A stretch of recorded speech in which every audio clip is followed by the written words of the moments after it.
इस वीडियो के अंदर हम कैनरीज ऑटोमेशन के आईपीओ के बारे में बात करेंगे और जानेंगे कि इस आईपीओ के अंदर आपको कितना लिस्टिंग गेन मिल सकता है और आपको इस आईपीओ के अंदर अप्लाई करना चाहिए या नहीं। चलिए शुरू करते हैं।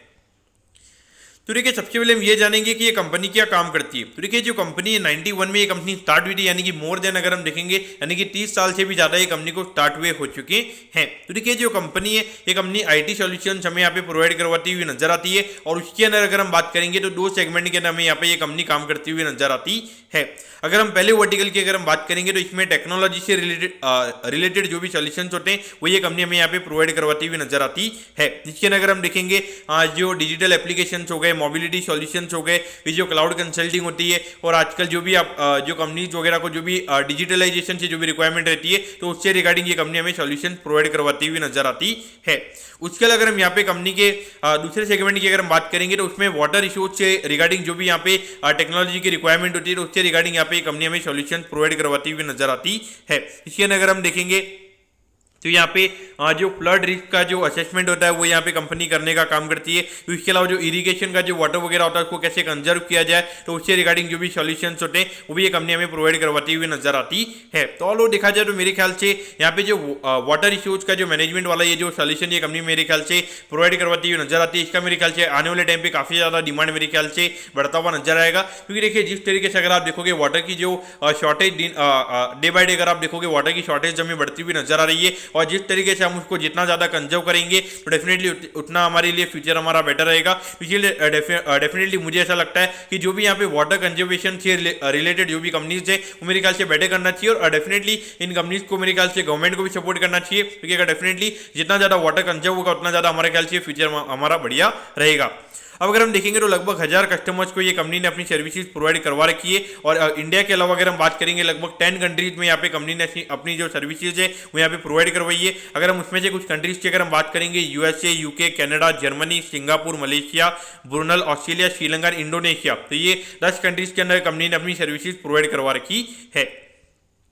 अब अगर हम ऑब्जेक्टिव की अगर हम बात करेंगे तो देखिए यहाँ पे ये कंपनी को एक्सपेंडिचर करना है, यानी कि जो उनको डिजिटल और वाटर रिसोर्सेज से रिगार्डिंग यहाँ पे उनको कुछ डेवलपमेंट करना है तो उससे रिगार्डिंग यहाँ पे कंपनी को इन्वेस्टमेंट करना है। तो उसके लिए यहाँ पे कंपनी का आईपीओ आ रहा है और उसके अलावा कंपनी को यहाँ पे एक डिलीवरी सेंटर यहाँ पे कंपनी को बनाना है, यानी कि वहाँ पे जो उनकी जो करंट फैसिलिटीज है उनको अपग्रेड करना है। तो उससे रिगार्डिंग यहाँ पे कंपनी का आईपीओ आ रहा है और नॉर्मली जो वर्किंग कैपिटल की रिक्वायरमेंट यानी कि जो डेली टू डेली कैश के रिक्वायरमेंट्स होते हैं उसके लिए यहाँ पे ये कंपनी का आईपीओ में आता हुआ नजर आ रहा है। तो ऑल ओवर देखा जाए तो यहाँ पे थोड़ा बहुत ग्रोथ पॉइंट ऑफ व्यू से कंपनी का कैपिटल आ रहा है, लेकिन इतना ज्यादा इंटरेस्टिंग ऑब्जेक्टिव में हमें यहाँ पे नजर नहीं आता है कि जो कुछ नया एकदम तड़कता फड़कता में कंपनी के ऑब्जेक्टिव में नजर नहीं आता है। अब यहाँ पे कंपनी के ये इतने ज्यादा प्रमोटर्स है, लेकिन यहाँ पर अगर हम कंपनी के फाइनेंशियल्स की अगर हम बात करेंगे तो रेवेन्यू का नंबर हमें यहाँ पे काफी अच्छा नजर आता है। अगर हम देखेंगे 2021 में हार्डली 25 करोड़ के लगभग कंपनी का रेवेन्यू का नंबर था और अगर हम अभी देखेंगे 75 करोड़ के लगभग का ये नंबर हमें यहाँ पे नजर आता है, यानी कि 2 साल में 3 गुना कंपनी के रेवेन्यू के नंबर हमें होते हुए नजर आए हैं। और ऐसा नहीं है कि एक लोअर बेस इफेक्ट पे हुआ है, लेकिन यहाँ पर कंपनी का कहीं ना कहीं अगर हम देखेंगे तो अच्छी ग्रोथ हमें यहाँ पे देखने को मिल रही है। लेकिन ये ग्रोथ क्या आपने आने वाले टाइम पे एक्सपेक्ट करनी चाहिए? ये बिल्कुल भी आपने नहीं करनी चाहिए, क्योंकि यहाँ पर अगर आप देखोगे 100% का ग्रोथ हमें यहाँ पे नजर आता है, फिर उसके बाद में ये 50% का ग्रोथ हमें नजर आता है। तो कहीं ना कहीं देखा जाए तो मेरे ख्याल से अभी कंपनी को यहाँ पे अगर और इतनी स्पीड से अगर कंपनी को ग्रो करना है तो उसके लिए कंपनी को कैपिटल की रिक्वायरमेंट थी और वही कभी हमें अभी कंपनी कैपिटल रेज उसी के लिए हमें यहाँ पे कंपनी कैपिटल हमें रेज करती हुई नजर आ रही है। अगर हम प्रॉफिटेबिलिटी की बात करेंगे तो यहाँ पे 2 करोड़ के लगभग कंपनी का नंबर था और अगर हम यहाँ पे अगर हम बात करेंगे लगभग 8.5 करोड़ का प्रॉफिट हमें यहाँ पे नजर आता है, यानी कि 4 गुना से ज्यादा यहाँ पे जो कंपनी की प्रॉफिटेबिलिटी है वो हमें यहाँ पे होती हुई नजर आई है। तो कहीं ना कहीं देखा जाए तो ऑल ओवर यहाँ पे नंबर अच्छे हैं। और अगर हम मार्जिन की भी अगर हम बात करेंगे लगभग 11-12% के लगभग का नेट प्रॉफिट का मार्जिन हमें यहाँ पे कंपनी का नजर आता है। तो ऑल ओवर देखा जाए तो मार्जिन भी अच्छा है। और देखिए ये जो आईटी सर्विसेज वाली जो कंपनीज होती है इनका जैसे जैसे इनका जो ऑपरेटिंग लेवरेज जब इनके लिए प्ले आउट करना चालू होता है तो लगभग 15 से 20% का मार्जिन भी हमें आने वाले टाइम पे ये कंपनी का देखने को मिल सकता है। तो उस पॉइंट ऑफ व्यू से देखा जाए तो ऑल ओवर यहाँ पे कंपनी के जो फाइनेंशियल जो हमें यहाँ पे अच्छे नजर आते हैं।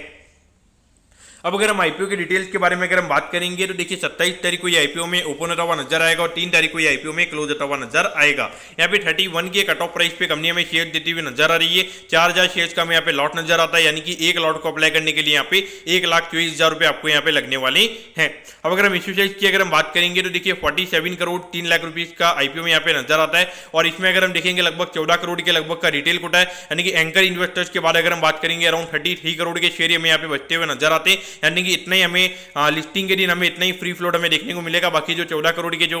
मेरे ख्याल से जो इन्वेस्टर्स है उनका लगभग 1.5 से 2 महीने के लगभग आई थिंक उनका जो पैसा है वो हमें ब्लॉक होता हुआ नजर आएगा, यानी कि वो अपने शेयर्स हमें सेल करते हुए नजर नहीं आएंगे। तो इस पॉइंट ऑफ व्यू से देखा जाए और आई थिंक इसमें अगर हम रिटेल इन्वेस्टर्स की अगर हम बात करेंगे जो बचा हुआ 33 है उसमें से अराउंड 13-14 करोड़ के लगभग कई रिटेल कोटा में यहाँ पे कंपनी का नजर आता है। तो देखिए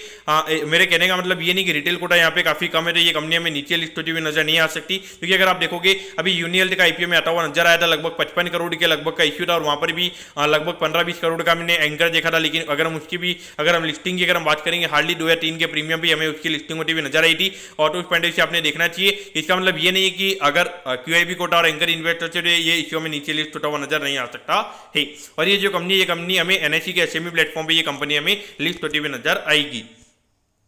अब अगर हम टाइम टेबल के बारे में अगर हम बात करेंगे तो देखिए 6 तारीख को आपको पता चल जाएगा कि आपको अलॉटमेंट मिला है या नहीं। अगर अलॉटमेंट नहीं मिलता है 9 तारीख को रिफंड मिल जाएगा, 10 तारीख को आपके डीमैट अकाउंट में शेयर आ जाएंगे अगर आपको अलॉटमेंट मिलता है, और 11 तारीख को ये कंपनी हमें लिस्ट होती हुई नजर आएगी। यानी कि लगभग अगर हम देखेंगे जब आईपीओ क्लोज हो रहा है उसके लगभग एक हफ्ते बाद में ये कंपनी हमें लिस्ट होती हुई नजर आएगी। अब एट दी एंड अगर हम वैल्यूएशन के पैरामीटर्स की अगर हम बात करेंगे तो देखिए 174 करोड़ के मार्केट कैप पे ये कंपनी का आईपीओ में आता हुआ नजर आ रहा है। यानी कि अगर हम वैल्यूएशन वाइज अगर हम ये कंपनी के पी रेशियो की अगर हम बात करेंगे तो लगभग आई थिंक 20 के पी रेशियो पे ये कंपनी का आईपीओ में आता हुआ नजर आ रहा है। तो 20 के पी रेशियो पे अगर हम देखेंगे जिस तरीके से ये कंपनी ग्रो कर रही है, अगर हम एवरेज अगर ग्रोथ की अगर हम बात करेंगे ऑलमोस्ट यहाँ पे 80-90% के लगभग का रेवेन्यू ग्रोथ हमें यहाँ पे नजर आता है। 2 साल में प्रॉफिटेबिलिटी अगर हम बात करेंगे 4 गुना यहाँ पे हुई है। ऐसा नहीं है कि आने वाले टाइम पे